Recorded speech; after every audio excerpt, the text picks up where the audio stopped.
Good evening, it's Monday, 19th May 2025, and here's what's making news around the world on World News Tonight. Inaugural Mass. Pope Leo XIV leads inaugural Mass before global faithful. Shocking reveal, President Biden diagnosed with aggressive prostate cancer. And a canine bond. A brave dog heroically saves his four-legged friend's life.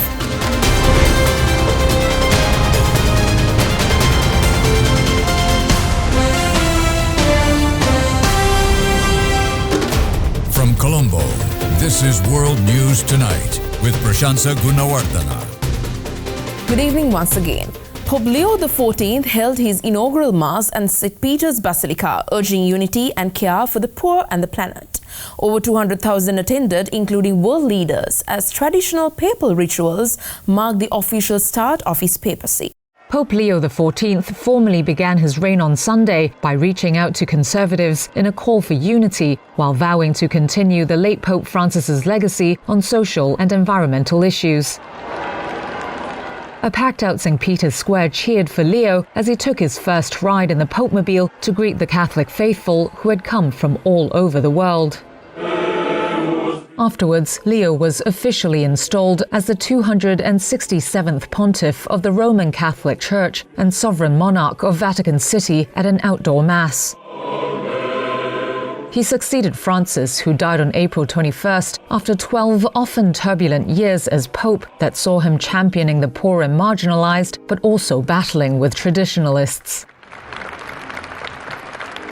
In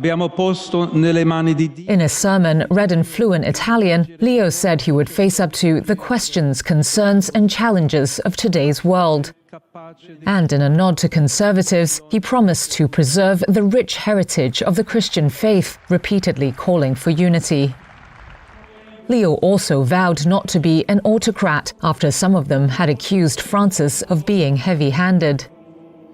La martoriata Ucraina. Briefly addressing global conflicts, the Pope also called for a just and lasting peace in Ukraine and mentioned the dire humanitarian situation in Gaza. It came as the wars in both places appeared to intensify over the weekend, with Gaza's medics reporting more than 100 people killed in overnight Israeli airstrikes, and Ukraine saying Russia had launched its largest drone attack following Friday's peace talks in Turkey. Among the many world leaders attending the Mass was Ukrainian President Volodymyr Zelensky. He had a private meeting with the Pope afterwards and later said he was grateful to the Vatican for its readiness to host direct talks between Ukraine and Russia. A Ukrainian source told Zelensky also met with US Vice President J.D. Vance and US Secretary of State Marco Rubio on the sidelines of the inauguration. Zelensky was seen shaking hands with Vance at the start of the ceremony. The two men last met in February in the White House when they clashed fiercely in front of the world's media. Former President Biden has considering treatment options after being diagnosed with an aggressive form of prostate cancer. The diagnosis has prompted careful evaluation as he and his medical team decide the best path forward for his health. Former U.S. President Joe Biden has been diagnosed with an aggressive form of prostate cancer that has metastasized to the bone, his office said in a statement on Sunday. The 82-year-old Biden was diagnosed on Friday after having experienced urinary symptoms. He and his family are reviewing treatment options with doctors. Biden, who served as president from 2021 to 2025, abruptly ended his bid for re-election last July, weeks after a halting performance during a debate against Republican candidate Donald Trump prompted panic among his fellow Democrats. Vice President Kamala Harris took over as the party's nominee, but lost in November to Trump. Biden's physical health and mental acuity drew intense media scrutiny even before the debate. We've learned again that democracy is precious. At the time of his election, Biden was the oldest person to win the presidency. Trump, at 78, broke that record when he defeated Harris last year. Biden's office, in its statement, said that his cancer, while aggressive, appears to be, quote, hormone sensitive, which allows for effective management. Ukrainian authorities reported Russia's largest drone attack of the war, which has involved 273 drones. The strike killed one woman and injured at least 3 others in the Kyiv region, marking a significant escalation in ongoing hostilities between the two countries. Ukrainian military officials said Sunday that Russia had launched its largest drone attack since the invasion began in February 2022. Ukraine's Air Force said that the attack on Saturday night killed 1 person in Kyiv region and injured at least 3 others, including a 4-year-old child. Officials also said the strikes prove Russia has no intention of stopping the war despite international pressure for a ceasefire.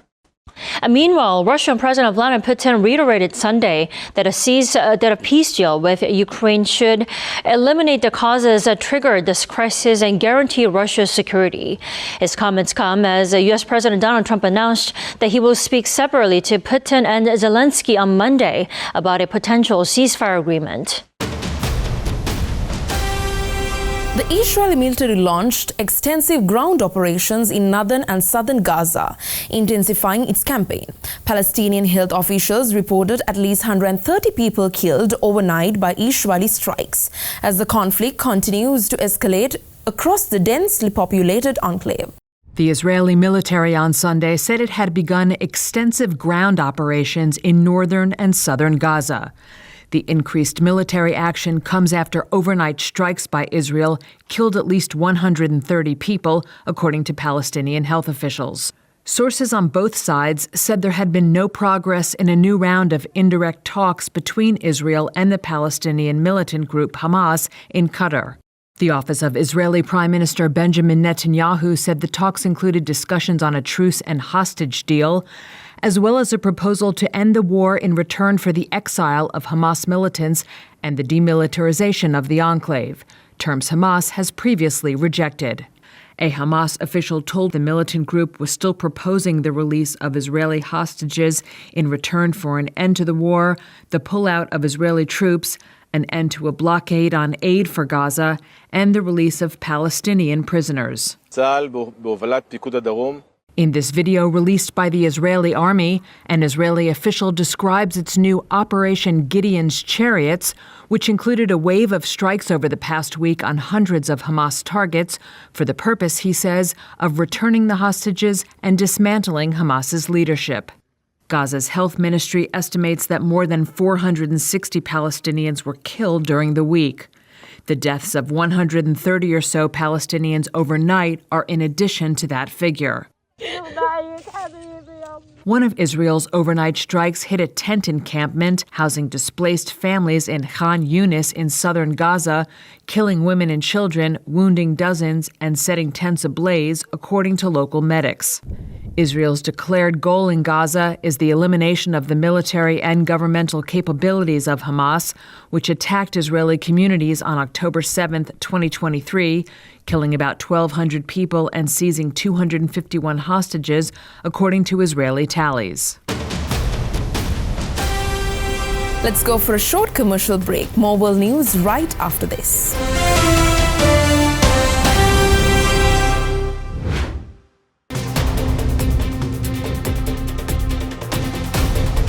Welcome back. U.S. Treasury Secretary Scott Bessent warned tariffs will rise again if countries fail to reach trade deals during the 90-day pause. With 50 days left, Washington may impose regional tariffs, while key partners like South Korea seek exemptions.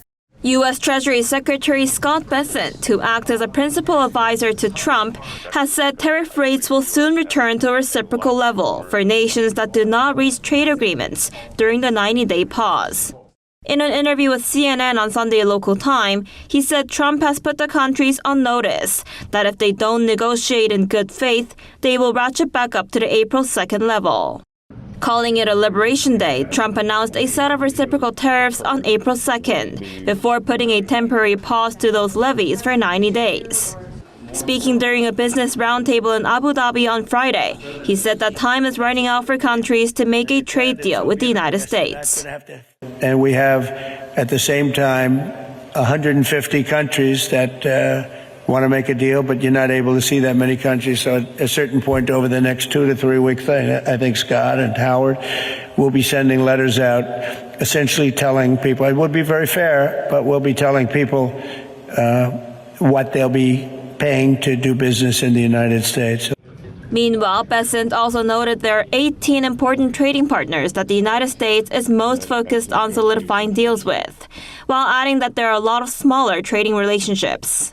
As the deadline looms, he said Washington may impose some tariffs by region rather than on individual countries, saying they may impose a certain rate for Central America and a certain rate for Africa. Amid growing pressure, South Korea, which faces 25% U.S. reciprocal tariffs, is also making efforts to reach a trade deal. The country's finance minister and trade minister met with Besant and U.S. Trade Representative Jamieson Greer in late April and requested exemptions from higher levies. With only about 50 days left until the July 8th deadline, senior trade officials from Seoul are scheduled to hold more talks in Washington later this week. At least 28 people died as severe weather swept from the Midwest to the south over the weekend. Missouri and Kentucky were hit hardest, with authorities working on rescue and recovery efforts in the storm-damaged areas. Tonight, tornadoes touching down in Colorado just after entire neighborhoods across southeastern Kentucky were devastated. It's a nightmare. Parts of the Midwest unrecognizable. And I tell you, I've never been so scared before in my life. Oh my God. Oh my God. After multiple tornadoes tore through with some reports of wind speeds of more than 100 miles per hour. The severe weather outbreak killed at least 28 across 3 states. The death toll in Kentucky, 19. During a ride-along in Laurel County, we saw firsthand a landscape that changed overnight. The same weather system triggered a massive dust storm in Chicago Friday, followed by powerful storms in Missouri. Oh my God, dude. A preliminary EF3 tornado touched down in the St. Louis area, reducing brick homes to rubble. A race to dig out with no time to spare ahead of more severe weather on the way. Nicu Dan, pro-Western Bucharest mayor, won Romania's presidency with 54% of votes, defeating right-wing George Simion. Dan's campaign focused on anti-corruption judicial reform and strengthening EU and NATO ties, marking a commitment to democracy after election controversies. Here in the streets of the Romanian capital, hundreds gathered to celebrate a new president, the centrist pro-EU mayor of Bucharest, Nicu Dan. It comes off the back of a polarising presidential election rerun that many saw as a geopolitical choice between East and West, with the West ultimately taking the crown. Near-complete electoral results showed Dan maintained an average of 54% over his rival, the ultra-nationalist George Simion, leader of the hard-right Alliance for the Unity of Romanians party, who had seemed on track to win the race after sweeping the first round earlier this month. A strong supporter of NATO and allyship to Ukraine, Dan claimed his victory by thanking voters for proving the power of Romanian society. It's your victory, you know. It's the victory of thousands and thousands of people who campaigned over these last few days, who believed that Romania could change in the right direction. Simion, who opposes military aid to Ukraine, is sympathetic to Moscow and a critic of the European Union, initially questioned the vote's legitimacy, even going so far as to claim victory himself, but eventually he conceded defeat. I would like to congratulate my opponent, Nicu Dan, on winning the elections. It was the will of the Romanian people. The rerun came 5 months after the result of the original ballot, which was scrapped by Romania's constitutional court over allegations of Russian interference and social media exploitation in favour of the since barred far-right frontrunner. 2 people were killed and over a dozen others injured when a historic Mexican naval training ship collided with the Brooklyn Bridge in New York City. Authorities are investigating the cause of the tragic incident. New questions tonight after a ship crashed into New York City's iconic Brooklyn Bridge, killing 2 sailors. There's nothing to hit the bridge.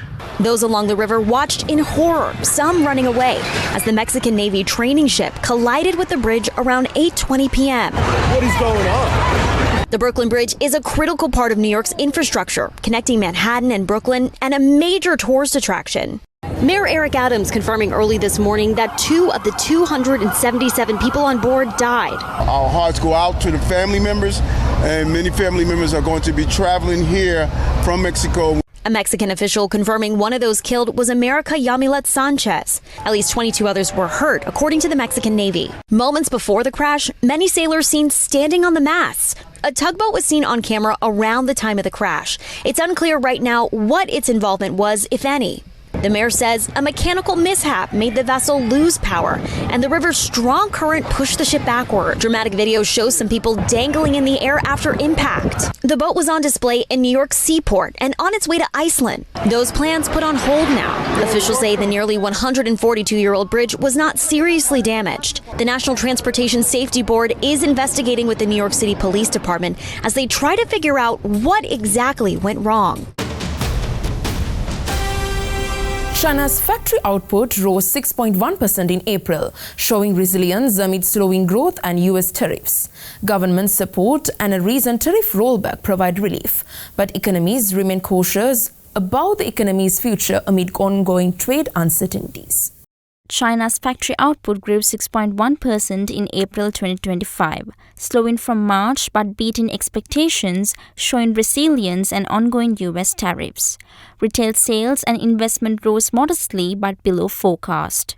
The economy expanded 5.4% in the first quarter, with officials confident in meeting growth targets despite challenges. The National Bureau of Statistics highlighted China's steady growth and strong competitiveness despite trade tensions. Recently, Beijing and Washington agreed to a 90-day tariff rollback, easing some pressure on global supply chains and trade relations. However, uncertainties remain as ongoing tariffs and the unpredictable trade environment continue to weigh on China's export-driven economy, leaving future momentum uncertain. Let's take a short commercial break. More world news on the other side.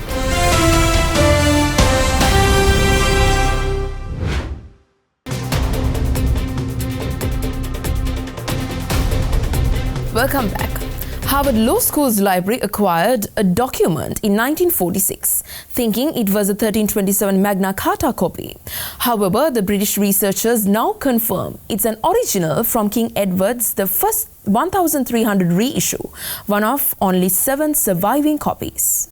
Harvard's law school library bought this document in 1946 for $27.50, thinking it was a copy of the Magna Carta from 1327. But British researchers have now determined it is an original from King Edward I's 1300 reissue of the pivotal document, one of just 7 to survive. When purchased, it was listed as a copy with an incorrect date, but the new findings show that it is an authentic original. Experts on the Magna Carta used ultraviolet light photography and spectral imaging to authenticate the document and compared it to the other 6. They found that the dimensions and text of Harvard's document matched up perfectly with the originals from 1300. A Harvard spokesperson said the school has not yet assessed the current value, but an original Magna Carta from 1297 sold for $21.3 million in 2007. The Magna Carta forms the basis for the constitutions of many nations. It was first signed by King John in 1215 to establish the rights of the English people and curbed the power of the king. It was ratified and reissued with each monarch who succeeded John and enacted as law in 1297 by the British Parliament. And finally tonight, Reggie, a boxer, saved his French bulldog friend Yogi's life. Reggie instinctively rolled Yogi over, keeping his airways open during a seizure. His actions helped resuscitate Yogi, similar to performing CPR. The little dog on the floor is named Yogi. The boxer is Reggie. It may look as if they're playing, but what's happening is truly remarkable. Reggie is actually saving his little buddy's life. He was really trying to save his life. He was, yeah, absolutely. He did not leave his side for a second. Sarah and Craig say their French bulldog is alive today thanks to his best friend, the boxer. Watch as he keeps moving and rolling Yogi over. He seems to instinctively know what to do to resuscitate the stricken dog. Reggie pushing and prodding Yogi had the effect of keeping the stricken dog's airways open. It literally looked like he was doing CPR on Yogi. Yeah, and even our vet confirmed, had he not rolled him around to clear out the phlegm, I would have came home to him not being alive. Yogi's doing so much better today, and as always, Reggie is right by his side. A brave and smart dog like Reggie sure deserves a treat for being such a good boy. And so does Yogi. Get it, Yogi. Get it, Yogi. Get it. And with that, we wrap up today's edition of World News Tonight. With the hopes of seeing you again, I'm Prashansa Gunawardana. And we leave you tonight with the visuals of thousands celebrating German soccer champion Bayern Munich. Also, don't forget to send us your feedback through email at feedback.ad24english@derana.lk or our WhatsApp at 076805793. Thank you for watching and have a good night.